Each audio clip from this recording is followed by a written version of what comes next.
اعوذ باللہ من الشیطان الرجیم بسم اللہ الرحمن الرحیم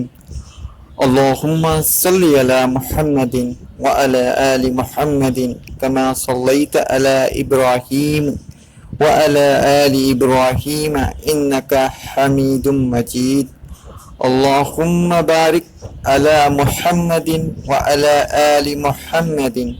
کما بارکت علی ابراہیم وعلی آل ابراہیم انکا حمید مجید۔ پیارے دوستوں، سیرت رسول کریم یا سیرت النبی صلی اللہ علیہ وآلہ وسلم کا آج دوسرا لیکچر ہے۔ آج ہم رسول کریم صلی اللہ علیہ وآلہ وسلم کی پیدائش سے متعلق بات عرض کریں گے۔ پیارے دوستوں، اللہ رب العزت نے رسول کریم کی پیدائش کے لیے کیا گھرانہ چنا، کیا خاندان چنا، اس کی تفصیل سب سے پہلے اللہ رب العزت نے حضرت ابراہیم علیہ السلام کے فرزند حضرت اسماعیل علیہ السلام کی آل کو چنا۔ حضرت اسماعیل علیہ السلام میں آل میں آپ نے اللہ رب العزت نے پھر کنانہ کو چنا۔ کنانہ کی اولاد میں پھر قریش کو چنا گیا۔ پھر قریش کے اندر بنو ہاشم کو چنا گیا۔ پھر بنو ہاشم میں جو سب سے معزز رہے حضرت عبد المطلب، ان کو چنا گیا۔ حضرت عبد المطلب کے سب سے پیارے اور چہیتے بیٹے حضرت عبداللہ کو رسول کریم صلی اللہ علیہ وآلہ وسلم کے والد کے طور پر اللہ رب العزت نے چنا۔ اب سب سے پہلے تو یہ بات کلیئر کر دی جائے کہ آپ کے دادا عبد المطلب کا نام عبد المطلب نہیں تھا، آپ کا نام تھا شیبہ۔ عبد المطلب کے والد ہاشم جب انتقال کر گئے تو شیبہ یعنی کہ جنہیں آپ عبد المطلب کے نام سے جانتے ہیں اپنی والدہ کے پاس تھے۔ والدہ کی دیکھ ریکھ میں تھے، آپ نے اپنا وقت گزارا۔ تو جب آپ بڑے ہو گئے تو آپ کے چچا، ان کا نام تھا مطلب، آپ کے چچا آپ کی والدہ کے پاس پہنچے، شیبہ کی والدہ کے پاس۔ تو جو شیبہ تھے حضور صلی اللہ علیہ وسلم کے دادا محترم شیبہ صاحب اب بہت ناز و نعم میں پلے تھے، کیونکہ ان کی جو والدہ تھیں وہ بھی ایک بڑے خاندان سے تھیں، اور وہ بھی جو آل چلی آ رہی ہے وہ حضرت اسماعیل علیہ السلام تک ہی جائے گی۔ اب جب آپ کے چچا پہنچے مطلب اور آپ کی والدہ سے عرض کیا، دیکھیں جی یہ جو وقت تھا آپ کے پاس بچے کے ٹائم گزارنے کا وہ پورا ہو چکا، اب آپ سے گزارش ہے کہ آپ ہمیں ہمارے مرحوم بھائی کی نشانی دے دیں تو آپ کی بڑی مہربانی ہوگی، اس بارے میں بڑی ہم شکر گزار ہوں گے۔ تو محترم شیبہ کی والدہ نے عرض کیا کہ دیکھیں آپ کے پاس اتنا کہاں ہے کہ جس طرح یہاں اس کی پرورش ہو رہی ہے آپ وہاں کر سکیں۔ تو مطلب صاحب نے جواب دیا کہ بات وہ نہیں ہے، بات یہ ہے کہ حمیت کی اور شرافت کی۔ ہماری قوم تو ہمیں تانا دے کے مار دے گی کہ تم اپنے بھائی کی اولاد کو بھی اپنی دیکھ ریکھ میں نہیں رکھ سکے۔ تو پھر شیبہ کی والدہ تھوڑا سا انہوں نے سوچا، بولا میں پابند تو نہیں کرتی اپنے بیٹے کو کسی بھی چیز کے لیے، نہ یہاں رکنے کے لیے نہ آپ کے ساتھ جانے کے لیے، لیکن یہ ہے کہ میں اسے اختیار دیتی ہوں کہ وہ آپ چاہے تو آپ کے ساتھ چلا جائے اور چاہے تو میرے پاس رک جائے۔ اس پہ معاملات طے ہو گئے۔ اور جب محترم شیبہ صاحب سے پوچھا گیا کہ وہ کیا چاہتے ہیں تو انہوں نے اپنی والدہ سے کہا کہ والدہ آپ ناراض نہ ہوں، میں اپنے چچا کے ساتھ جانا چاہوں گا، کیونکہ جو میرا وقت تھا، جو میرا بچپنا تھا، جو آپ کے ساتھ گزارنے کا حق تھا وہ اب پورا ہو چکا۔ اب مجھے وہاں جانا ہوگا کیونکہ میرے جو چچا ہے وہ والد کی قائم مقام ہے، تو مجھے ان کی دیکھ ریکھ میں رہنا ہوگا اور ان کے ساتھ وقت گزارنا ہوگا، ان کا بازو بننا۔ اب یہ بہت اچھی طریقے سے آپ کو پتہ تھا جناب محترم شیبہ کو کہ مکے میں جا کر ان کی زندگی تلخ ہو جانی ہے، سخت ہو جانی ہے۔ جو معاملات یہاں ہیں وہ مکے میں نہیں ہوں گے، لیکن غیرت اور حمیت جو رسول اللہ صلی اللہ علیہ وآلہ وسلم کے خون کا خاصہ ہے وہ ان کو وہاں رہنے پر روک نہیں سکی، اس نے مجبور کیا کہ آپ اپنے چچا مطلب کے ساتھ آ جائیں۔ اب جی مطلب جب مکے میں داخل ہوئے تو حضرت عبد المطلب یا شیبہ، جن کو آپ حضور کے دادا کے نام سے جانتے ہیں، بڑے خوبصورت تھے اور ظاہر اس وقت لڑکے تھے، پوری طرح جوان بھی نہیں ہوئے تھے۔ تو اس زمانے میں عربوں میں رواج تھا، غلام خریدتے تھے، خوبصورت غلام خریدتے تھے، جس سے ان کی بڑائی بڑھتی تھی۔ لوگوں کو بتاتے تھے میرے پاس اتنے غلام ہیں، میرے غلام کی یہ قیمت ہے، مطلب ایک بڑائی کا سامان تھا۔ تو لوگوں نے جب شیبہ کو ان کے چچا کے ساتھ دیکھا، مطلب کے ساتھ دیکھا، تو وہ شیبہ کو ان کا غلام سمجھے، ان کو یہ سمجھ میں نہیں آیا کہ بھتیجے ہیں، تو انہوں نے شیبہ کو عبد المطلب کہنا شروع کر دیا۔ عبد المطلب یعنی کہ مطلب کا بندہ یا غلام، اس طرح پہلے کہا جاتا تھا۔ تو عبد المطلب عبد المطلب عبد المطلب اتنا مشہور ہوا کہ آپ کا اصلی نام ہی لوگ بھول گئے، شیبہ کے نام سے آپ کو کوئی جانتا ہی نہیں تھا، آپ عبد المطلب کے نام سے ہی مکے اور قرب و جوار میں مشہور ہو گئے۔ اچھا جی، جب حضرت عبد المطلب یا شیبہ مکے میں انہوں نے اپنا ایک مقام بنایا، وہاں پہ وہ رہنے لگے، تو اس دوران ہوا یہ تھا کہ کچھ سیلاب کی وجہ سے اور کچھ وہاں پر مختلف بار بار سیلاب آتے تھے، تو جو ہمارا زمزم تھا وہ اس کا نشان مٹ گیا تھا، تو وہاں پہ کوئی نام و نشان نہیں تھا زمزم کا۔ اس سے بڑی پریشانی تھی لوگوں کو، ظاہر ہے حاجیوں کو بھی پریشانی ہوتی ہوگی جو وہاں سو کالڈ اس وقت حج کرتے ہوں گے، حاجی تو کہلاتے ہوں گے، حج تو ہوتا تھا اس وقت بھی، اور یہ بڑی پریشانی تھی، اور سب سے زیادہ اس کو ذاتی طور پہ محسوس کرتے تھے حضرت عبد المطلب شیبہ۔ اب ایک دن وہ بیٹھے ہوئے تھے اپنے صاحبزادے حارث کے ساتھ، ان کے بڑے لڑکے تھے، اب بیٹھ کے وہ اسی موضوع پہ بات ہو رہی تھی کہ کریں کیا، کہاں ڈھونڈیں، کیا کریں۔ اب وہ یہ زمانہ تو تھا نہیں کہ جدید ٹیکنالوجی ہے جی، آپ نے مشین لگا دی یہاں سے وہاں تک، وہ خود چلی گئی، خود ہی نکل آیا۔ ایک صحرا کو تصور میں لائیں جہاں پہ صرف مٹی ہے، بالو ہے، جس کا کسی کو نہیں پتا کہ کہاں زمزم ہے، سب معاملات ختم ہوئے ہیں، جرم کے بعد بہت عرصہ گزر چکا ہے۔ اب انہیں بڑی فکر لاحق تھی، تو ایک دن خواب، رات میں سو گئے، خواب میں انہوں نے دیکھا کہ ایک شخص کہہ رہا ہے اغفر طیبہ، یعنی کہ طیبہ کو کھودو۔ اب ان کو بات سمجھ میں نہیں آئی، صبح ہو گئی، انہوں نے اس معاملات کو بولا ہاں ہوگا کوئی خواب، پھر سوئے۔ دوسرے دن وہ خواب آیا، وہی شخص آیا، کہتا اغفر مدمومہ، مغمومہ کو کھودو۔ اب یہ جب صبح ہوئی تو یہ پریشان ہو گیا، بولا 2 دن میں نے خواب دیکھا ہے، ایک دن وہ کہہ رہا تھا اغفر طیبہ، اور آج وہ کہہ رہا تھا اغفر مدمومہ، تو کوئی رب ضرور ہے کہ دونوں مسلسل۔ اچھا تیسرے دن پھر خواب دیکھتے ہیں اغفر بواہ۔ اب جب یہ صبح اٹھتے ہیں تو یہ پریشان ہوتے ہیں کہ دیکھو کوئی نہ کوئی بات ضرور ہے، کیونکہ تواتر کے ساتھ مجھے خواب نظر آ رہا ہے، ایک ہی شخص میرے خواب میں آتا ہے، اور مجھے اس نے کہا اغفر طیبہ، اغفر مدمومہ، اغفر بوا، تو کوئی نہ کوئی اس کا مقصد ضرور ہے۔ اچھا جی، جب 4تھے دن خواب انہوں نے رات میں دیکھا تو اس میں پھر بالکل واضح اس شخص نے ان کو کہا کہ اغفر زمزم، یعنی کہ زمزم کو کھودو۔ اچھا جی، اب عبد المطلب یا شیبہ، جناب عبد المطلب یا شیبہ کے بات سمجھ میں آئی کہ مدمومہ، بروا، طیبہ یہ سب آب زمزم کے ہی نام ہیں، تو صبح اٹھ کے انہوں نے عرض کیا کہ بھائی میری تو خود یہی تمنا ہے، میری تو خود یہی خواہش ہے کہ میں زمزم کو تلاش کروں، اور یہ شرف جو ہے، یہ سعادت جو ہے وہ قریش کے ہاتھ میں آئے کہ انہوں نے اس کو ڈھونڈ کے نکالا، اور قریش میں سے یہ بنو عبد المطلب یا بنی ہاشم کے حصے میں آئے، یعنی کہ ان کے حصے میں آئے یہ شرف، تاکہ وہ ہمیشہ کی سعادت ان کو حاصل ہو جائے۔ لیکن سوال یہ ہے کہ وہ اپنے ایک بیٹے حارث کے ساتھ، ایک ہی بیٹا تھا ان کے اس وقت، کیسے اس کو تلاش کریں۔ اچھا، اس کے بعد کچھ دن گزر گئے، اس کے بعد ایک دن انہوں نے خواب دیکھا کہ وہی شخص آ کے دوبارہ ان کو کہتا ہے اغفر زمزم، زمزم کو کھودو، اور پھر وہ بتاتا ہے اس طریقے سے کہ اسے کھودو،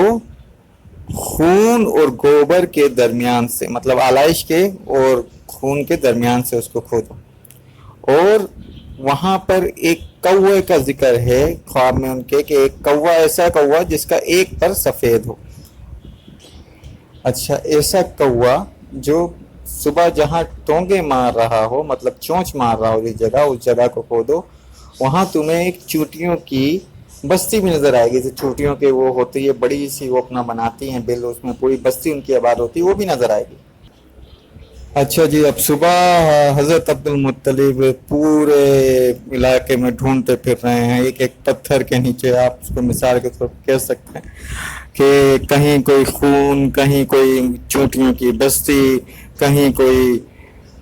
ساری نشانیاں جو انہوں نے خواب میں دیکھی اس کو وہ ڈھونڈتے پھر رہے ہیں، وہ نہیں ملا، ہو کہ وہ بڑے پریشان ہوئے، کہتے ہیں، مطلب ان کا اپنا جو بیان لوگ کہتے ہیں یا روایتوں میں لکھا ہے کہ وہ اب خود بولتے ہیں کہ میں اتنا پریشان تھا کہ میں پورا دن اس پریشانی کے عالم میں یہاں ڈھونڈتا رہا کہ مجھے متواتر 4 یا 5 خواب میں دکھائے گئے اس سے متعلق، اور پھر بالکل واضح نشانیاں مجھے بتائی گئیں، لیکن یہاں تو اس کا کوئی نام و نشان نہیں ہے۔ بہرحال کچھ دن اور گزر جاتے ہیں، تو پھر ایک دن وہ حرم میں بیٹھے ہوتے ہیں، تو ایک شخص آتا ہے ایک بچڑے کو لے کر۔ ان کا رواج ہوتا ہے بھائی، وہ بت ہوتا ہے وہاں، ایک صاحب النائلہ کے نام سے بت ہے، وہ ان کے قدموں میں ان کو جانوروں کو ذبح کرتے ہیں، منتیں اپنی پوری کرتے ہیں یا کسی کام کے تحت، ان کا عقیدہ جیسا تھا۔ اب وہ ذبح کر رہے ہوتے ہیں اس کو، بچڑے کو، جب بچڑے کو ذبح کرتے ہیں تو خون وہاں بھیج جاتا ہے، تو پھر وہ خون جو بچڑا جو ہوتا ہے، جب تھوڑی جان باقی ہوتی ہے بچڑے میں، وہ اٹھ کے بھاگ جاتا ہے، اٹھ کے بھاگتا ہے، تھوڑی دور آ کے وہ گر جاتا ہے۔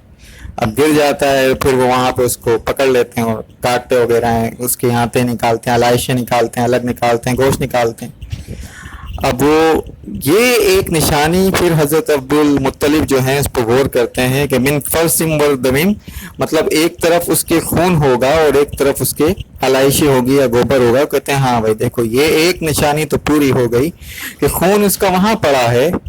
اور علائش اس کی یہاں پڑی ہے، گوبر اس کا یہاں پڑا ہے، تو یہ ایک نشانی تو میرے خواب کی پوری ہو گئی۔ اچھا جی، اب حضرت عبد المطلب وہاں اس کے پاس آتے ہیں، مطلب وہ نشان لگا رہے ہوتے ہیں نا کہ یہ خون اور فرش کے درمیان میں، تو وہاں پہ انہیں پھر وہ ایک کوا نظر آتا ہے چونچ مارتا ہوا زمین میں، تو انہیں وہ وہی کوا ہے جو ان کو نے خواب میں دیکھا تھا کہ پورا کوا سیاہ ہے، اس کا ایک پر سفید ہے، تو یہ وہی کوا زمین میں ٹوٹ مارتا ہوا، چونچ مارتا ہوا انہیں مل جاتا ہے۔ فوراً وہ اس جگہ پر نشان لگا دیتے ہیں جی۔ اچھا، پھر اس میں دیکھتے ہیں تو وہاں چوٹیوں کے، اس کے ساتھ ہی چوٹیوں کے کچھ ہجوم نظر آتا ہے جو اپنے بل کی طرف، اپنی بستی کی طرف جا رہا ہے، تو وہ چوتھی نشانی بھی ان کی پوری ہو جاتی ہے، وہ نشانی بھی ان کے سامنے ظاہر ہو جاتی ہے۔ اچھا، اب حضرت عبد المطلب کو یقین ہو جاتا ہے کہ اللہ رب العزت یہ شرف ہم کو دینا چاہتے ہیں یا ہمیں دے رہے ہیں۔ اب جگہ تو متعین ہو گئی، لیکن کھدائی کوئی زمانے میں کوئی آسان چیز تو نہیں، کھدائی بڑی مشکل کام ہوا کرتا تھا، لیکن یہ ضرور تھا کہ جگہ واضح ہو گئی۔ اچھا جی، دوسرے دن اپنے بیٹے کے ساتھ وہاں پہنچے اور انہوں نے کھدائی شروع کر دی۔ اب جب کھدائی شروع کی حضرت عبد المطلب نے، تو قریش اکٹھا ہو گئے، انہوں نے کہا یہ کام ہم تمہیں اکیلے تو کرنے نہیں دیں گے، اتنا بڑا شرف تم اکیلے حاصل کر لو کہ زمزم کی کھدائی، زمزم اگر مل جاتا ہے تو یہ شرف و سعادت تو ہمیشہ کے لیے تمہاری ہو گئی، یہاں تک کہ وہ قتال کے لیے بھی تیار ہو گئے۔ تو حضرت عبد المطلب نے اپنے بیٹوں سے کہا کہ تم ان کو ذرا روک کے رکھو، مطلب باتوں میں الجھاؤ یا ان سے الجھے رہو، اتنی دیر میں کھدائی کرتا ہوں، کیونکہ جگہ تو متعین ہو گئی ہے، تھوڑی سی محنت سے ہم اس کو حاصل کر لیں گے۔ بہرحال وہاں تکرار چلتی رہی اور یہاں جناب عبد المطلب اپنے کام میں لگے رہے، انہوں نے کھودنا جاری رکھا۔ تھوڑی دیر بعد کھدائی کے دوران جب ان کو پانی کے آثار نظر آنا شروع ہوئے تو انہوں نے اللہ اکبر کا نعرہ لگایا۔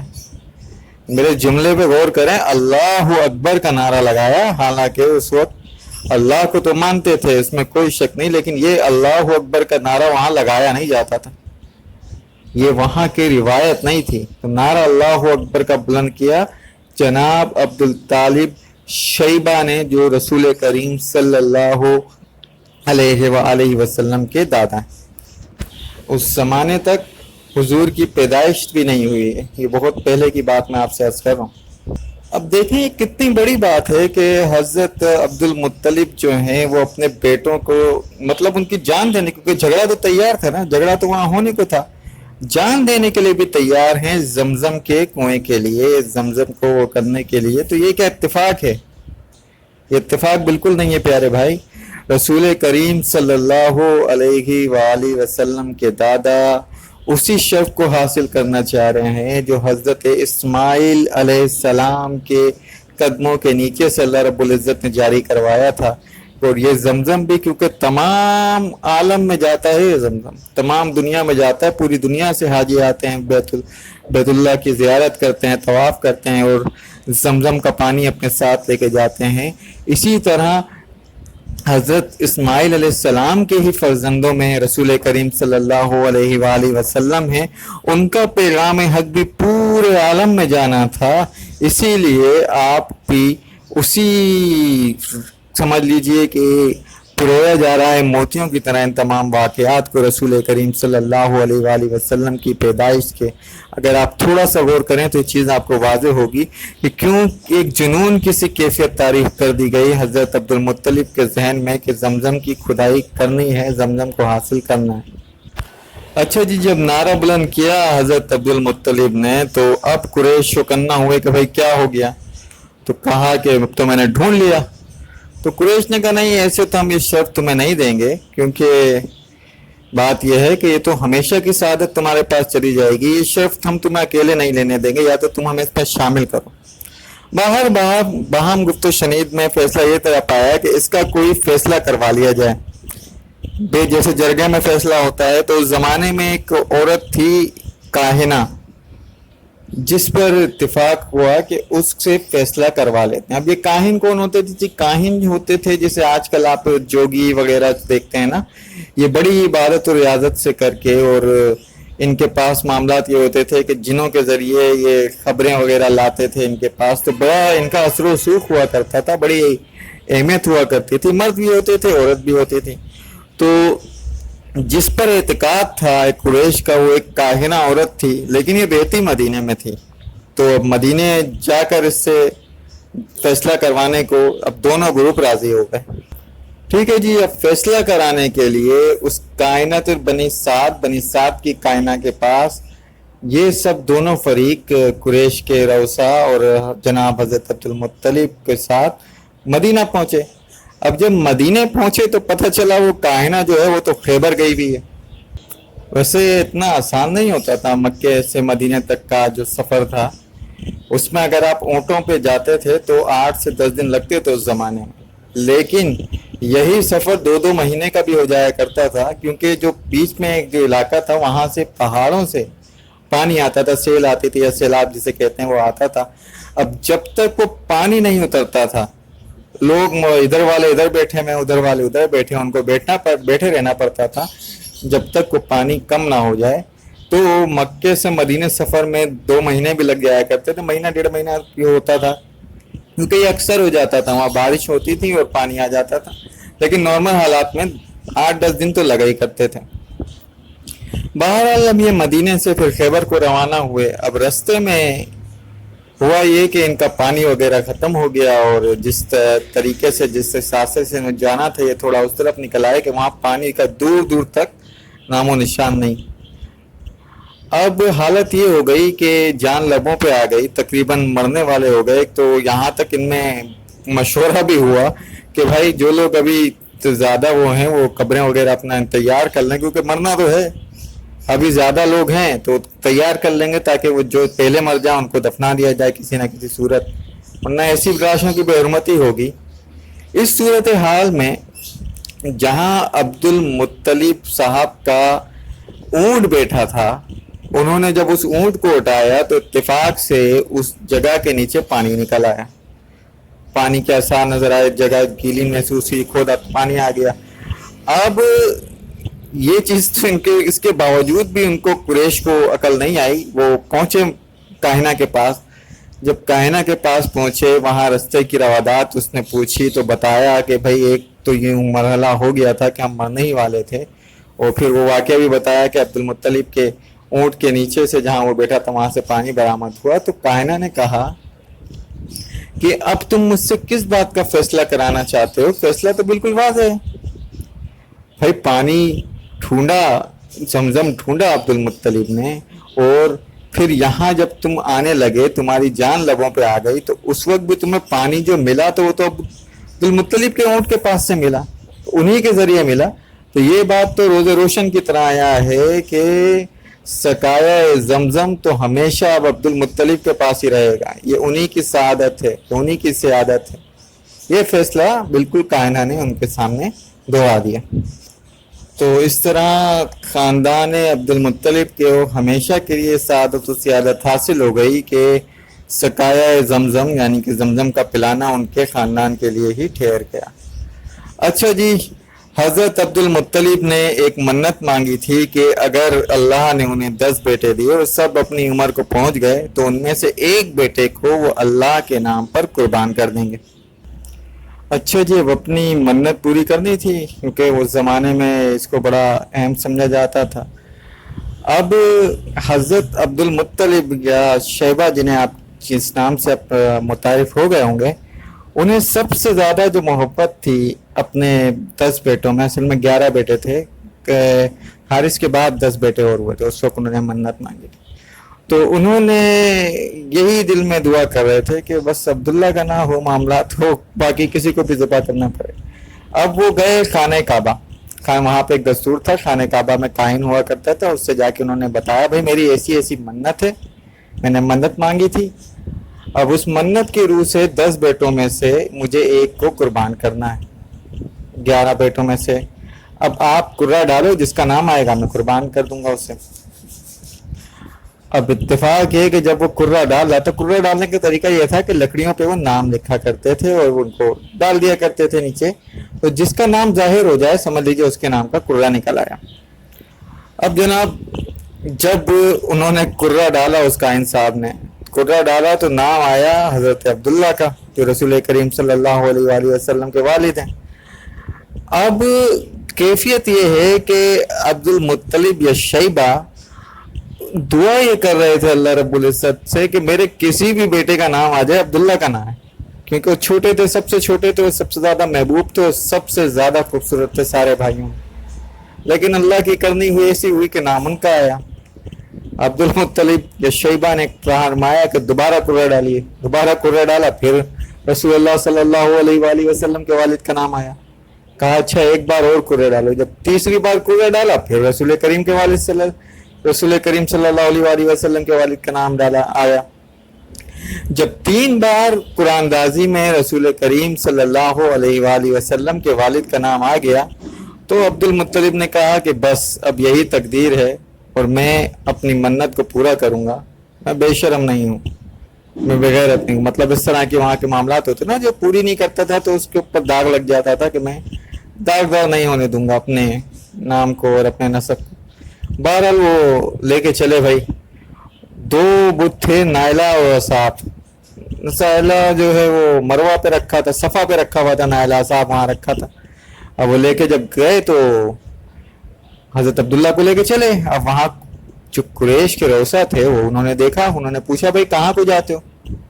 بولا بھائی میں نے منت مانگی تھی اور اب قرہ آیا ہے عبداللہ کے نام،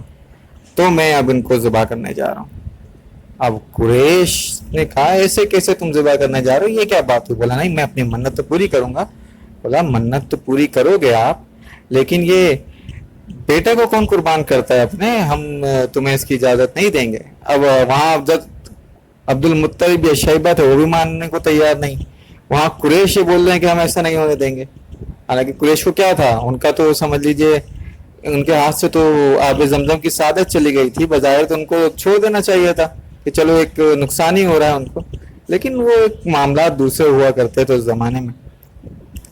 اچھا جی، تو پھر بہم پہ یہ پایا کہ اسی کاہنہ کے پاس جا کر اس معاملے کا حل پیش کیا جائے۔ اس پہ عبد المطلب یا شیبہ جو تھے وہ راضی ہو گئے۔